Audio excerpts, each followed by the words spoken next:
आज की कहानी का नाम है भूतिया रास्ता। रात के 11 बजे सुनसान सड़क पर एक बाइक रात के सन्नाटे को चीरती चली जा रही थी। दो दोस्त रोहन और मुकेश अपने दोस्त मोहित के घर जा रहे थे। रोहन और मुकेश आज पूरे 2 साल बाद अपने दोस्त मोहित से मिलने जा रहे थे। और रोहन, यार अपने शहर में तो कुछ भी नहीं बदला। मुकेश बोल रहा है, हाँ यार तूने सही कहा। यही सब बातें करते करते दोनों चले जा रहे थे। तभी मुकेश ने कहा, यार रोहन रात हो गई है, मैं तो कहता हूँ कब्रिस्तान वाली रोड पे मत चलियो यार। रोहन ने कहा, क्यों तुझे डर लगता है? क्या यार डर मत, मैं हूं ना तेरे साथ। रोहन की बात सुनकर मुकेश बोल रहा है, ना यार डर की बात नहीं है, तुझे तो पता है ना वो कब्रिस्तान वाली रोड कितनी श्रापित है। रोहन बहुत ही ज़्यादा निडर लड़का था। मुकेश की बात सुनकर रोहन बोलता है, अरे भाई तू कैसी बात कर रहा है, मैं तो उसी रास्ते से जाऊंगा, उस रास्ते से टाइम कम लगेगा। मुकेश जानता था रोहन बहुत ही ज़्यादा ज़िद्दी है, वो नहीं मानेगा। इसलिए मुकेश चुपचाप बैठा रहता है और वो कुछ नहीं बोलता और रोहन उसी रास्ते से जाने लगता है। दोनों कुछ ही आगे गए थे, तभी उनकी बाइक झटके लेने लगती है। मुकेश कहता है, अरे क्या कर रहा है यार, सही से चलाना भाई। रोहन जवाब देता है, अरे भाई मैं तो सही से चला रहा हूँ, पता नहीं इस बाइक को क्या हो गया है। झटके देते देते बाइक कुछ आगे जाके बंद हो गई। रोहन बोलता है, अरे भाई ये बाइक कैसे बंद हो गई? अरे बंद हो गई तो क्या करूँ, फिर से स्टार्ट करना। रोहन दोबारा से बाइक स्टार्ट कर रहा है पर बाइक स्टार्ट नहीं होती। तभी मुकेश ने एक ऐसी चीज़ देख ली थी जिसे देख के मुकेश बस उसे देखे जा रहा था। उसे देख के साफ पता चल रहा था कि मुकेश ने जो चीज़ देखी थी उस चीज़ से मुकेश बहुत ज़्यादा डरा हुआ है। रोहन मुकेश को देखकर पूछता है, अरे अब क्या हुआ तुझे? मुकेश कुछ भी नहीं बोलता, बस अपनी उंगली से इशारा करता है और जिस तरह उसकी उंगली थी उसी दिशा में रोहन देखता है।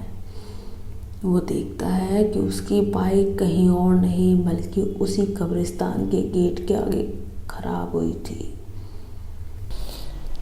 रोहन मुकेश को बोलता है, अरे तू डर क्यों रहा है यार, बाइक इतने समय से ना घर पे ही खड़ी थी और इसलिए बंद हो गई क्योंकि इसकी सर्विस नहीं हुई थी। तो चल उतर जा बाइक से, इसको किसी मैकेनिक को दिखाते हैं। मुकेश बोलता है, यार वो देख मैकेनिक की दुकान, एक छोटी सी झोपड़ी है, उसमें एक पीला सा बल्ब टंगा था और 40 से 45 साल का आदमी वहाँ बैठा था। दोनों अपनी बाइक उस मैकेनिक के पास ले जाते हैं और बोलते हैं, अरे काका देखना तो हमारी बाइक अचानक बंद हो गई है, देखना ज़रा इसमें क्या हो गया, बताओ ज़रा। मैकेनिक बोलता है, अच्छा बेटा तुम कुछ देर यहीं बैठो, मैं अभी देखता हूँ इसमें क्या हुआ है। ये बोलकर आदमी बाइक ठीक करने लगता है और रोहन मुकेश को बोलता है, यार तू यहीं बैठ, मैं 1 नंबर करके आया। रोहन ये बोलकर 1 नंबर करने चला जाता है। रोहन जब 1 नंबर करके पीछे मुड़ता है और वो देखता है उसके पीछे एक आदमी खड़ा था और वो उसे ही देखे जा रहा था। रोहन को ये देखकर बहुत ही अजीब लग रहा था कि वो आदमी उसे क्यों देख रहा है। तभी अचानक से आदमी उसे बोलता है, वो जो लड़का वहाँ बैठा हुआ है क्या वो तुम्हारा दोस्त है? रोहन जवाब देता है, हाँ। तो वो आदमी बोलता है, पर तुम्हारा दोस्त उस फटी हुई बंद झोपड़ी के पास बैठकर क्या कर रहा है? रोहन इसकी बात सुनकर बोलता है, बंद झोपड़ी? इतना बोलकर रोहन चुप हो जाता है। वो देखता है जो मैकेनिक अभी उसकी बाइक ठीक कर रहा था अब वो वहाँ नहीं है और उसकी दुकान भी बंद थी और मुकेश अभी भी वहीं बैठा था। ये देखकर रोहन बोलता है, ये मैकेनिक इतनी जल्दी कहाँ चला गया? इसने अपनी दुकान भी इतनी जल्दी बंद कैसे कर दी? इतना बोलकर रोहन पीछे मुड़ता है और वो देखता है जो आदमी अभी उसके पास खड़ा था वो भी अब वहाँ नहीं है। फिर रोहन बोलता है, अरे ये कहाँ चला गया, अभी तो यहीं था। रोहन वैसे भी कभी नहीं डरता था पर आज उसे भी डर लगने लग गया। रोहन बिना टाइम गवाए मुकेश के पास जाता है और बोलता है चल यार अब यहाँ से चलते हैं। मुकेश बोलता है पर क्यों, गाड़ी तो अभी ठीक होने वाली है। अरे बेटा क्या हुआ, आपकी बाइक तो बस ठीक होने वाली है। ये आवाज़ किसी और की नहीं थी, ये उसी मैकेनिक की आवाज़ थी। रोहन देखता है मैकेनिक तो वहीं खड़ा है और उसकी दुकान भी खुली है, पर ये कैसे हो सकता है, अभी तो कोई नहीं था यहाँ। रोहन ही सोचता है ये हो क्या रहा है सब। रोहन सोच ही रहा था, इतने में मुकेश उससे बोल देता है अरे तुझे क्या हुआ, तू बोलेगा भी कुछ। रोहन यही सोच रहा था मुकेश को कैसे बताए कि उसके साथ पिछले 10 मिनट में क्या क्या हुआ है।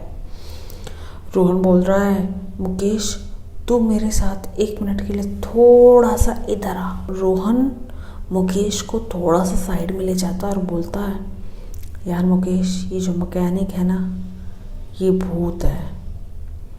मुकेश रोहन की बात सुनकर हंसने लगता है और हंसते हंसते कहता है माना मैं भूत से डरता नहीं, पर इतना भी नहीं कि तू कुछ भी बोलेगा और मैं उसे मान लूँगा। चल अब मजाक बंद कर, गाड़ी के पास बैठते हैं। रोहन बोलता है रुक भाई। रोहन उसे सारी बात बताता है, जो भी कुछ उसके साथ पिछले 10 मिनट में हुई थी। मुकेश रोहन की बात सुनकर बोलता है यार तुझे कोई वहम हुआ होगा। मुकेश ने रोहन की बात को मजाक में ले लिया था और वो दोनों वहीं अपनी गाड़ी के पास बैठ जाते हैं।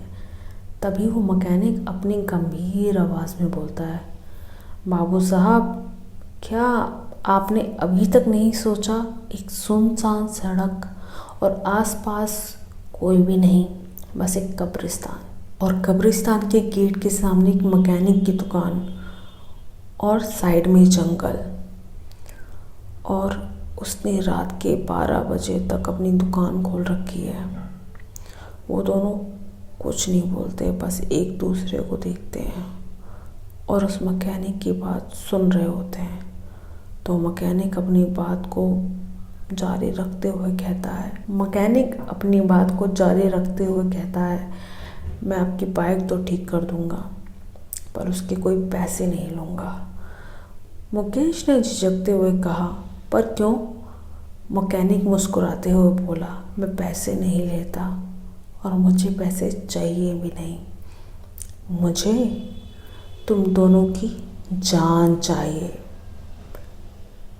ये सुनकर दोनों हक्के बक्के रह गए थे।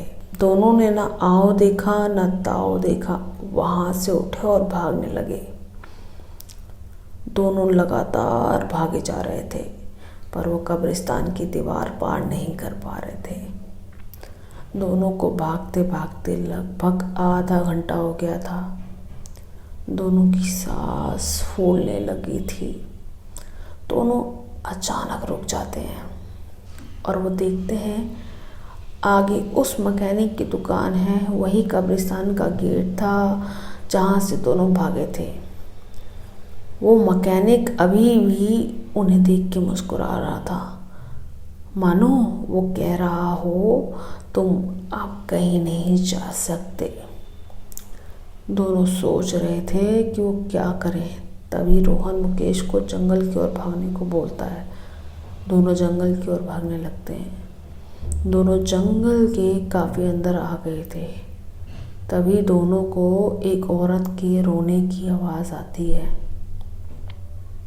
जिस ओर से वो रोने की आवाज़ आ रही थी, दोनों उसी ओर देखते हैं और एक औरत उनसे थोड़ी दूर बैठी है, अपना सिर नीचे करके रो रही थी। रोहन उस औरत के पास जाने लगा। मुकेश उसे रोकता है। मुकेश उसे रोकना तो चाहता है, पर वो कुछ नहीं बोलता, तो उसके साथ ही जाने लगता है। रोहन उस औरत के पास जाता है और बोलता है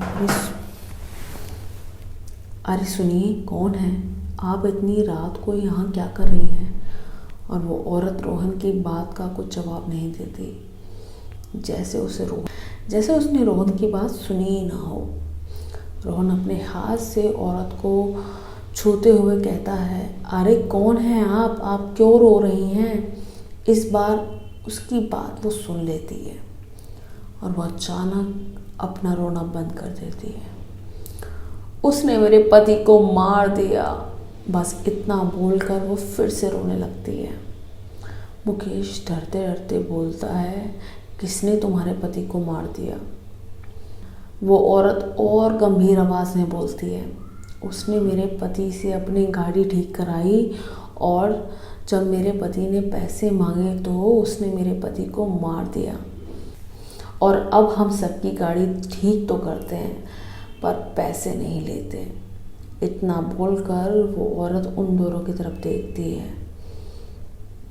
जब वो दोनों उस औरत का चेहरा देखते हैं तो उनका दिल दुगनी रफ्तार से धड़क रहा था। उस औरत का चेहरा पूरा सफ़ेद पड़ा हुआ था, जैसे उसके शरीर में खून की एक बूंद भी ना हो। और वो औरत बोलती है, अब तुमने अपनी बाइक ठीक कराई है, अब तुम्हें मारना होगा। और वो औरत बोलती है, अब तुमने अपनी बाइक ठीक कराई है, अब तुम्हें मरना होगा, क्योंकि तुम भी पैसे नहीं देते और मेरे पति को मार देते। दोनों अपने हाथ जोड़ते हैं और विनती के सुर में बोलते हैं, हमें जाने दो, हम तो पैसे देने ही वाले थे, हमें जाने दो। तभी उनके पीछे से आवाज़ आती है, बाइक ठीक हो गई है बाबू साहब। आवाज़ सुनकर दोनों पीछे देखते हैं। वो मैकेनिक उसके पीछे ही खड़ा था। मैकेनिक बोलता है, आपकी बाइक ठीक हो गई है। रोहन और मुकेश रोते हुए बोलते हैं, हमें जाने दो, हमने कुछ नहीं करा। उनकी बात सुनकर वो मैकेनिक बोलता है, कुछ करने के लिए तुम बचोगे कब? इतना बोलकर वो उनके पास आने लगता है। वो जितना पास आ रहा था मैकेनिक उतना ही भयंकर दिख रहा था। उसका चेहरा सफ़ेद हो गया था, उसकी आंखों से खून आने लगा था और उस औरत के रोने की आवाज़ भी बढ़ने लगी थी। उसकी आवाज़ जितनी तेज हो रही थी उतनी ही रोहन और मुकेश के कान में चुभ रही थी। देखते देखते रोहन और मुकेश के कान से खून आने लगा और अब मैकेनिक भी उनके पास आ ही गया था। वो दोनों कुछ नहीं कर पा रहे थे। उन दोनों को ऐसा लग रहा था जैसे उनके ऊपर लाखों चींटियां छोड़ दी हों। वो दोनों कुछ कर पाते उससे पहले उस मैकेनिक ने रोहन की दोनों आंखें निकाल ली थी। रोहन ने दर्द से तड़प तड़प कर मुकेश के सामने अपना दम तोड़ दिया। मुकेश कुछ भी नहीं कर पाया। अब मैकेनिक मुकेश की तरफ आगे बढ़ने लगा। देखते देखते मैकेनिक ने मुकेश की दोनों आंखें निकाल दी और मुकेश भी तड़प तड़प कर अपना दम तोड़ देता है। कहते हैं आज भी उस कब्रिस्तान के गेट के आगे वही मैकेनिक रात को अपनी दुकान खोलता है और वो गाड़ी ठीक करने के पैसे नहीं लेता। क्या आपको अपनी गाड़ी फ्री में ठीक करानी है?